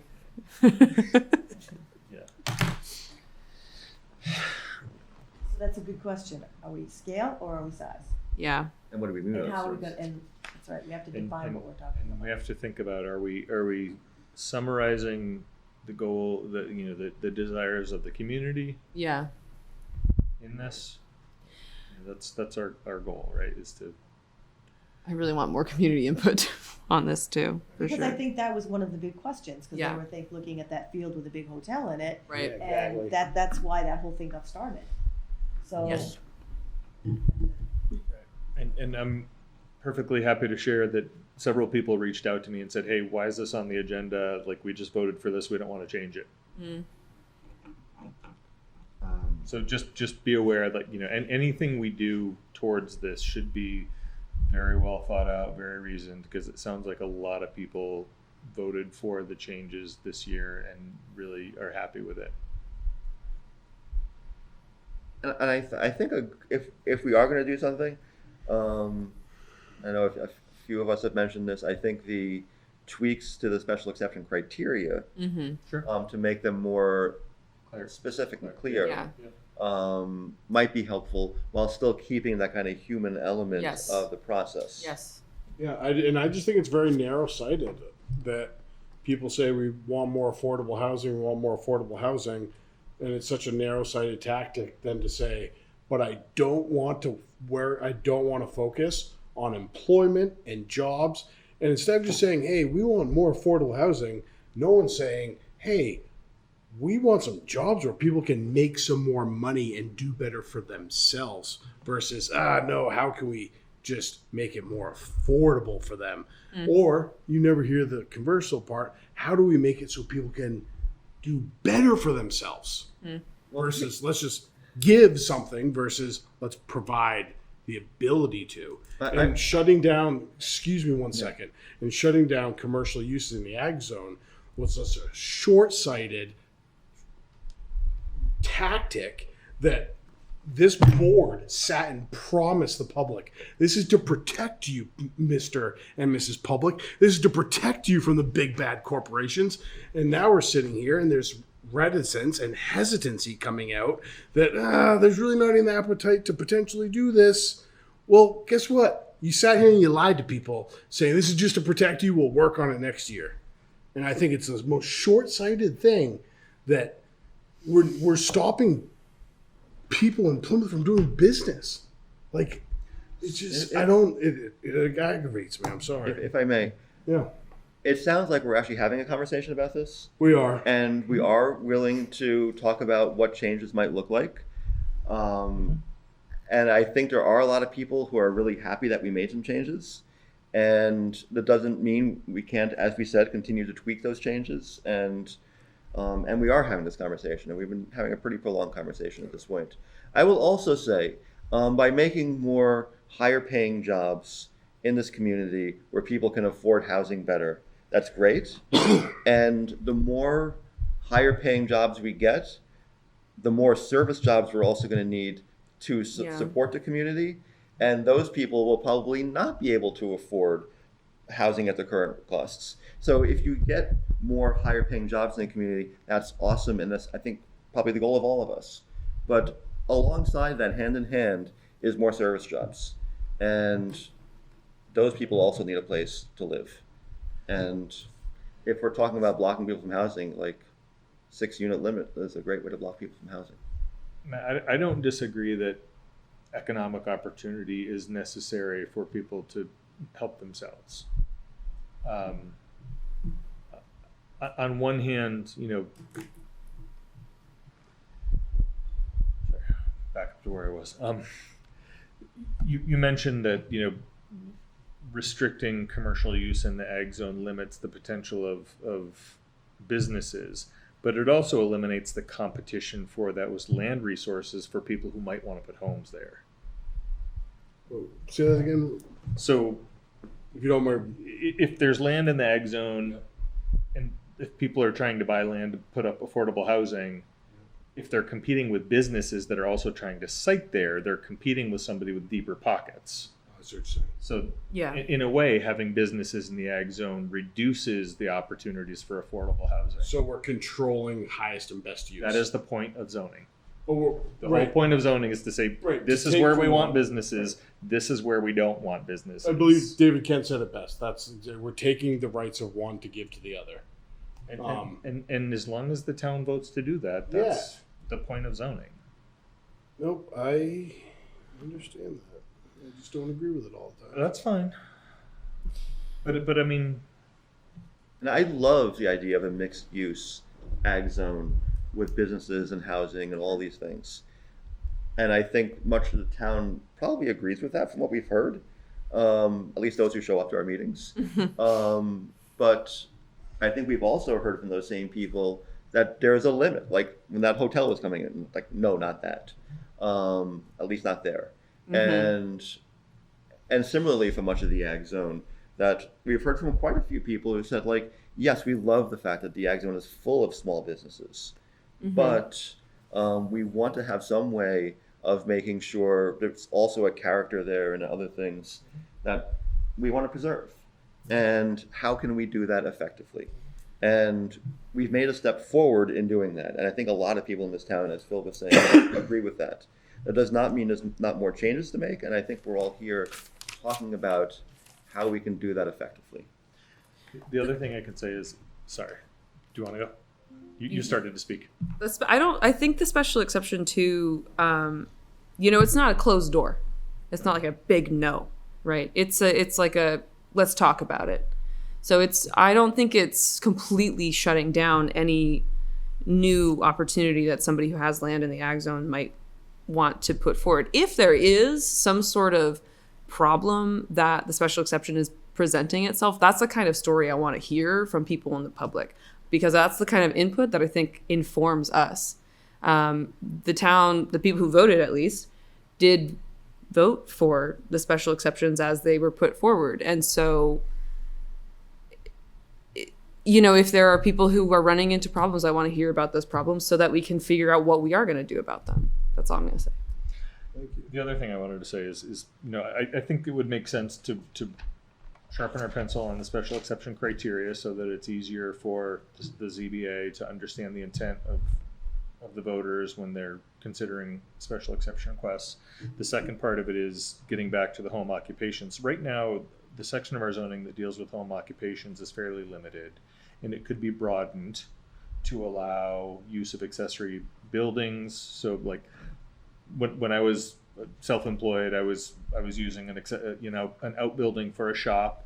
I didn't have any employees, but prior to that, I had worked for a small businessman who had an outbuilding where like there were a handful of us that worked for him, and that would not be allowed under our current home occupation. But like we could say we could change. You could go from 1 employee to up to 5 employees on site. Like think about general contractors that might be out on site sometime, but they might be in a shop manufacturing like parts for construction at times too. Like I think we can be thoughtful with our home occupation limitations and broaden those to encompass more flexibility in all zones. I will say I find it very difficult to invest in Plymouth. For somebody to go buy a piece of property such as that where the hotel was going to go, they invested in that because they were going to turn it around, because they were going to be able to sell it to maybe someone that wanted to subdivide it and put homes there, maybe somebody that wanted to put a hotel there. Now we've completely restricted that for this person. So I do look at the landowners. I mean, it's their land. They should be able to do what they want with that. They should be able to sell it, and we've restricted that for that. If he finds another potential buyer that could possibly want to put a business in there, maybe it's not going to be a hotel, but it could be a business with a couple of large-sized buildings, a few of them, whatever. They're not going to be able to. And to say that we want it for housing, or the river's there, or it is, it's great. So buy it, somebody buy it and put it in conservation. But the person that invested their money at that point in time, I agree with you. that's a really tough one. And Yeah, it is. so it's just another avenue to lock it up. And who knows, somebody goes in there and tries to subdivide, we're probably going to get a whole bunch of no's again. You know, they're not going to like that because it's not going to be the pretty field anymore. Well, honestly, we tried to make this change several years ago, and if we had, they would never would have bought the building in the first place, or the land. And we probably should have thought more ahead of ourselves to see what was happening and to see how the community would react and what the community's desires were as expressed in our last master plan, and made the changes that we made this year earlier so developers wouldn't get the false impression of what we actually wanted with our community. And I think, again, it's that scale. I don't see why a hotel couldn't be there. It just could be at scale. Or is it size? I mean, there's that Well, then that's thing just- again, and it may fit. And that intersection there, I don't know how many people have gone out and actually sat there and watched it. It works. You may have to wait a few minutes, but it works. It's been there for a long, long time, but we've really not had. But there are people who turn right and then go down Tenny Mountain Highway and make a U-turn and come back the other way. Exactly. They make it work, and I've it never will had work. an issue going left out of there. I just don't. I just feel like I just feel like it was wrong to jump the gun and say this is the way it's going to be, and that's that. I feel like we really need to work on that and work on this scale or size or whatever the heck we're going to do. I think a hotel is still allowed by special exception. So if Yes. somebody did come forward with something that seemed more appropriate and met our special exception criteria, and maybe even revised more specific ones, then go ahead. Right. Like, would an acceptable hotel be like an old colonial house that's actually an Airbnb, or not Airbnb, excuse me. Airbnb just rolls off the tongue. A B&B, a true B&B. Somebody could take the existing house that's there and Right, and turn that it would be into awesome. Yeah, And I think that, and I'm referring to that property because I know that's what yeah. turned That's everyone onto this, but it can be any of that. It's fresh, yeah. I think it just, I understand that the voters voted for it and this is what they wanted, but it definitely needs to be tweaked. When we say turned everyone onto this, it is certainly a big push and impetus for when the change was made. But a lot of what we see in that change, we can also trace back to the last master plan, like 10 years ago. that's true. Right. You can. So it's not like it just happened overnight, but it's what finally made people recognize, well, we said this 10 years ago, we haven't done anything, let's do it now before it's too late. Which is Yeah. a recommendation. Yeah. I think it would be. I mean, this is not necessarily super important, but I'm imagining that old house being turned into some sort of B&B. For And sale? is it? No, I think that if an investor has the capital to do that, they have the $400 fee to go to the ZBA and say, this is what we want to do with it, make an argument, have public forum. I think it would be much more doable. So Anyway, I think we're spinning our wheels on this because Yeah, we we are. definitely need to do some work on it. It's not done. Well, a good conversation start tonight. Thank you all. yeah. That'll wrap us up for discussions about our projects for this year as of right now. Wrap that up for tonight. If there's no other comments, Joseph, any, You have other planning projects down here? Sorry. I'm looking to see. No, I think that's gonna wrap us up for tonight on projects, if everyone's good with it. Yeah. Because I'm about to see if you guys, well, actually, Joseph, do we have anything for our next meeting? Let me start with that. Yes. Yep, I have that on my list. So there has been no application received for the June business meeting of the board. So the board really has a number of options. The board could decide to cancel the meeting. The board could use it as another work session or something else altogether. But there is no application received for that meeting. I can put some slides together. Considering Come on. I would not feel guilty in the least if we took a meeting off to make up for the 5-hour meetings. that I we would had. second that one, too. Second that one like you have no idea. I have a proposition or a suggestion. Yeah. Our work session next month is on the 3rd of July. Correct. Would anyone be interested in entertaining making our business meeting a actual work session? And skipping And So then then skipping Take the 3rd off. Thursday the 3rd and enjoying the that makes 4th. sense. Yeah, that does like make that. sense. So that gives us 2 weeks to actually have something to chew on Work session. for like zoning amendments or something. Yeah. So we're And- not just spinning our wheels. or And do we whatever. want to start with maybe a next work session as prioritizing the Tenny Mountain Overlay District? Sure. To say, let's take next work session Yeah. and let's have some discussions on the T-mod. Actually, it's great. It's fresh in the mind, actually. So, So one of the things I want to think about as we look at that is if we put that forth, do we need to think about, well, would it make sense to consider parallel paths where we have the Tenny Mountain Overlay District, and if that doesn't go through, have an underlying zoning change of looking at like making that area highway commercial instead, and instead of doing the overlay, just doing highway commercial along the portion of 3A, like 500 feet back both sides. Something like That's that. a complex proposition Yeah, for it's the a voters hedge. to say like, if this, then this, but if not this, then Well, this. we don't have to put it forth the voters. I'm wondering if we want to just keep it in the back our of our back pocket. brains. Yeah. Okay. Like, let's say we decide not to put the Tenny Mountain Overlay District forth the voters, but say, let's do this with Instead. let's look at highway commercial zoning for that area instead, and we'll leave it at that. Could be good. I don't know if I want to even keep that in my back pocket Okay, as that's a fine. way out. I'm happy moving forward with the overlay district. I think this is a really important thing to do. Okay. And I don't know how anybody else feels, but I think in some form or another, even if it's the original one, that I prefer the revised one or some revised one. Yeah. That cleans it up a little bit. I don't know about anybody else. I think we should put something forward out of this. We put a lot of work into it. I think it's a really important opportunity for the town, and I wouldn't want to just pull something in my back pocket and say, no, we'll do this instead. Right. Mhm. Yeah. I think we'd be not like doing our diligence by doing that. I'm fine focusing on the TMOD. Okay, so for our next meeting, the 19th, Juneteenth. Juneteenth, we Ah, will have that as a work session, Well, that could planning make on sense. focusing on one of the things at Tenny Mountain Overlay District. Mm-hmm. And then we will be plan to excuse all of us from July 3rd because we worked so hard on the 19th. Fantastic. That sounds Okay. like a great plan. Excellent. Thank you.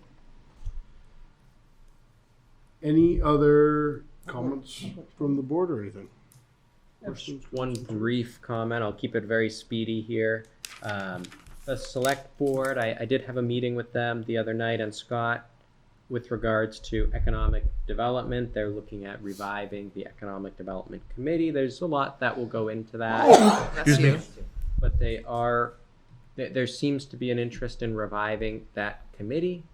It will likely be a subcommittee of the select board, and I would initial inclination would be that there would very likely be an interest or need to have a planning board member or members represented on that. So maybe if folks just want to think about that, you can always also watch the select board meeting to hear that discussion.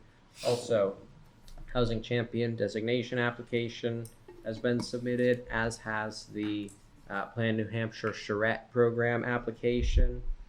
And then lastly, the Lakes Region Planning Commission Transportation Advisory Committee met earlier this week and had some good discussion about NHDOT's Complete Streets program that they're working towards. It's been dormant for a little while and it's not fully adopted yet. They also have a Driving Towards Zero campaign. They're revitalizing the office within DOT that deals with safety.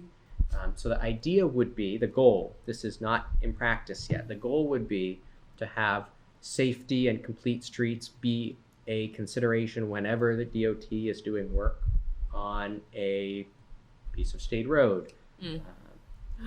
So I love this. Highway. Is this in conflict with the federal government's DOT right now? Which I think is trying to deprioritize complete streets type projects. Well, interesting. so there's two parts of the Are project. they trying to downshift it to states? There's really two parts of the initiative. I think I think that, they are actually trying to deprioritize non-automobile related. Federal though. Yeah. Yeah, the state has a HSIP, Highway Safety Improvement Plan, and that is dependent on federal funding, and it's a list of safety priorities that DOT would like to do when the money comes in. They hope it's federal money. That's basically like a 10-year plan for safety projects. The other side of it, the complete streets, DOT just on its own does a lot of maintenance, rehabilitation work. So this wouldn't be necessarily specific grant funded projects. This would be DOT is resurfacing Route 25. Have they checked a box that they've looked at whether there should be complete streets improvements? And those are not always, in fact, may not often be federally funded. It might be other state. Would happy that be to hear something that. where like we might be able to advocate for a crosswalk and a sidewalk to connect up to the end of the sidewalk on Island Street? I think so.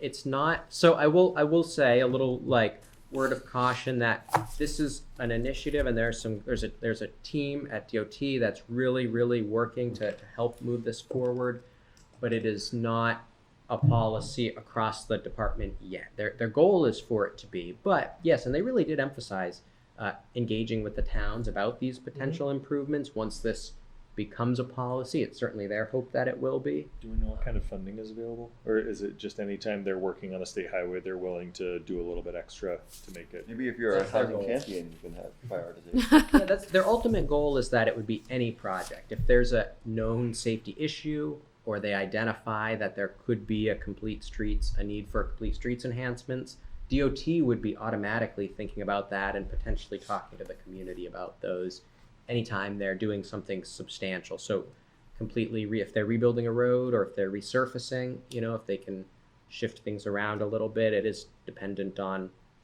what exactly they're doing. But it could even be things like, may not all be complete streets. It might be rumble strips. It might be changing around center turn lanes. It might be other things. There's a lot of They different. tried rumble strips. Yeah, I'm about to say that didn't go very Nobody good. like those. That was a great thing. I couldn't believe it. One How morning long to was wake that? up, A year? And they're gone. and then one They're morning to wake up, and they're there, and I drove out my door. I thought I Wait, drove. what are you through- talking about? Oh, you weren't even here. So No. like they did like all of Tenny Mountain Highway with rumble strips on the And middle then and three, shoulders. they did. And then like a year later, they came through and like ground it down and repaved it. Oh wait, Oh, why? they did. I know, Well, they even that went was up Point because- Hill. It echoed into the mountain. Yeah, they did it. They went right down Denny Mountain. Everybody made the animals Wow. Well, they did it right down 3 Mayu Turnpike too, by John Vaughn's Wow. farm, and there was a big meeting there. I remember when they did. John took his truck, and there was people from the stadium come streaming down through that, and the guy's talking, and all of a sudden he just, "Rah!" And the guy goes, "Oh shit, that really is loud."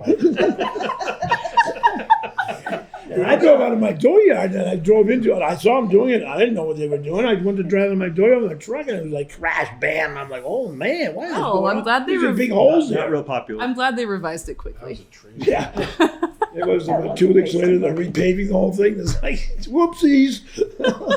So maybe they won't do that for Plymouth, but they are looking to revive their programmatic rumble strip program at DOT. But I'm guessing they may try to learn from their Let sleeping dogs lie. learn from their mistakes there. I'm happy to hear about the complete truth, so that's a Yeah. interesting Yeah, I priority. think sounds like a promising initiative. I get the sense it's a ways out. I wouldn't expect this to start happening tomorrow, but there is a team that is working towards that at DOT. Monday.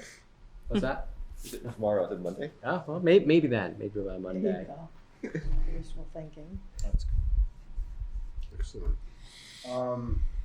Can I just say thank you to Joseph for finishing the New Hampshire Plans charrette application? You may say Yes. that. Thank you, Joseph. And Thank thank you, you for your Joseph. help. Thank you. Yes, Of course, absolutely. yeah. No, we had a good time.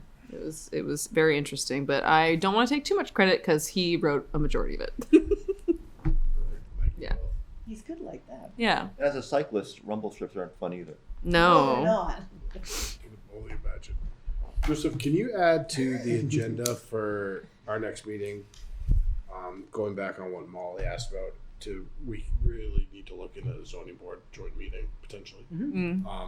Just if we put that on our next work session, Yep. so we don't forget about that. And I did ask the zoning board at their last meeting this week to think about that. Okay. great. If they want to, they didn't give What will their me. faces tell us? Yeah. They didn't respond. I'll say they didn't give any dates or anything specific, but they should be thinking about it. So if the board wants to move Should forward, we with that, propose a specific date to We're all them? watching might- this right now. that might be a good place to start because the zoning board is. I didn't ask them to pick a date or anything. I just suggested thinking about it if it's something of interest. So they're thinking about it. Or We're already out into August if we're trying Yeah, to make yeah. the meeting work, right? yeah. How about July 3rd? Oh gosh. Yeah, right. That would be. that'd make July friends and 3rd. influence people. July 3rd, we won't be here. It's a joke. Let me check my calendar. I think that probably we should ask them to come to the August work meeting. Yeah.